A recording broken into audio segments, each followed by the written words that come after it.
Andy Lipton, and welcome to Leading the Break. With the loss of an important role player who started 11 games for the New York Liberty this past season, Kayla Thornton, to the Golden State Valkyries in the WNBA expansion draft, the New York Liberty will be relying on two UCLA Bruins to fill that gap. One is Kennedy Burke, who was on the Liberty last season, and the other is Rebekah Gardner, who was traded to the Liberty in March 2024 from the Chicago Sky. Rebekah's rookie season with the Sky was in 2022, and she proved to be a remarkable player. Rebekah's journey to the WNBA was a long one.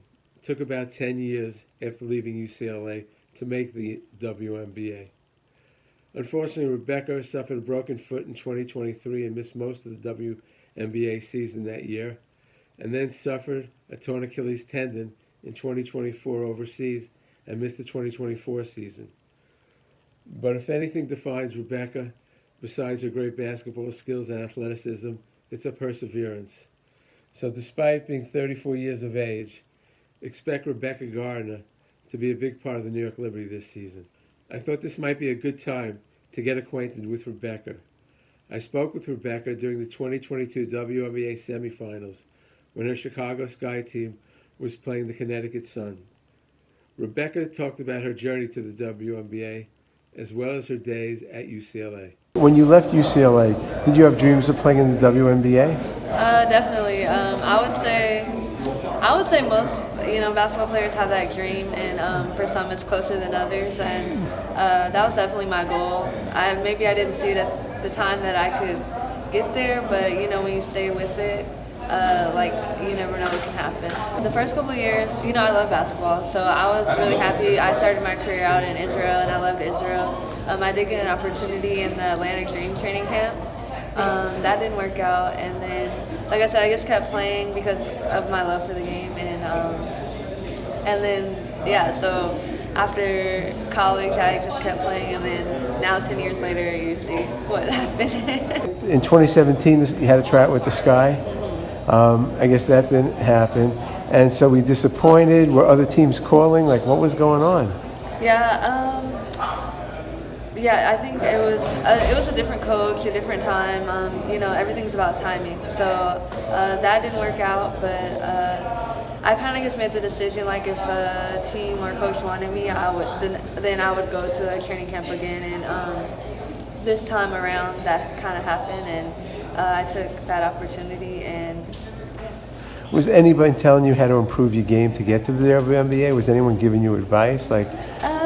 Not really. I just, I watch a lot of basketball, and I'd say I just try to, learn through watching, and throughout the years, I feel like, I always had it in me, but sometimes, it takes some experience to, bring that out. So definitely playing overseas, helped improve my game. And I would say for, a lot of young players, even in the WNBA, them going overseas is, a good opportunity for them to, get loose and improve their game. So it sounds like you were really enjoying the overseas experience. It wasn't like, oh, God, I'm not making the WNBA, my life is over. No. It sounds like you really enjoyed yourself. Yeah, I was getting to do what I love and playing in, some really beautiful countries. So I enjoyed it a lot, and I embraced it. And I still do. I'm going to Spain this upcoming season. So how did the call come this year in terms of the Sky? What happened? How did that play out? Well, this was my first year that I played in EuroLeague, and I feel like playing there kind of got me a lot of exposure. And I guess Coach James see me playing against some of his players from the Sky, or some of his former players, and then everything went from there during free agency. How does that feel to be with a championship team? Yeah, I feel like words can't really even express. It's just my goal was to get here, and now that I'm here, everything worked out better than I could, ever imagine. So I'm just enjoying all of it and appreciating all of it. I really think that any person couldn't ask for a better way to get introduced into the league. And like you said, I'm also playing, so it's amazing that I get to contribute to a team that was great already. What advice would you give to young players in terms of who really want to make the WNBA? It's so tough to make it.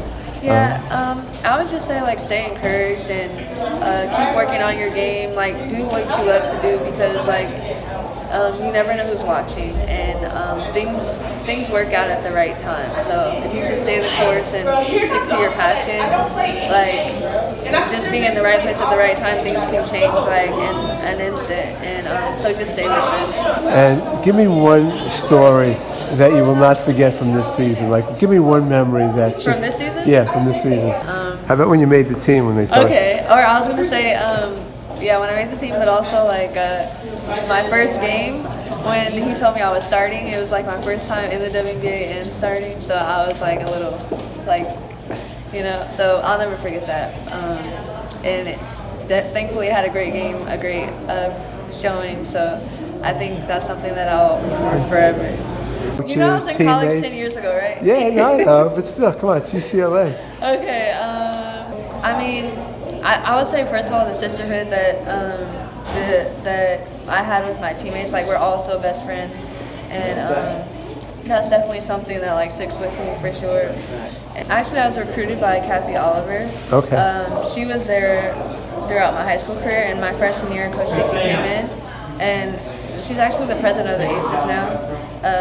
I played for her for 3 years, and then Coach Close came in the last year, and yeah, I had a great experience and a great opportunity to like make relationships with like 3 different coaches, so that was pretty awesome too. Yeah. Were you a UCLA fan growing up? Yeah, my dad took me to all the games. I actually like grew up watching like Nikki Blue, she's coaching the league now, and Noelle Quinn. They were all there when I was being recruited, so yeah, I've been going since I was like a little kid, me and my sister. I saw in your UCLA bio that one of your heroes was Candace Park. Yeah. Yeah. That's pretty crazy. Yeah, I think I was like 17 when I made that, but yeah, I grew up in LA and Candace was on the Sparks, so I would always go in high school and college to the Sparks game, and yeah, things have come full circle.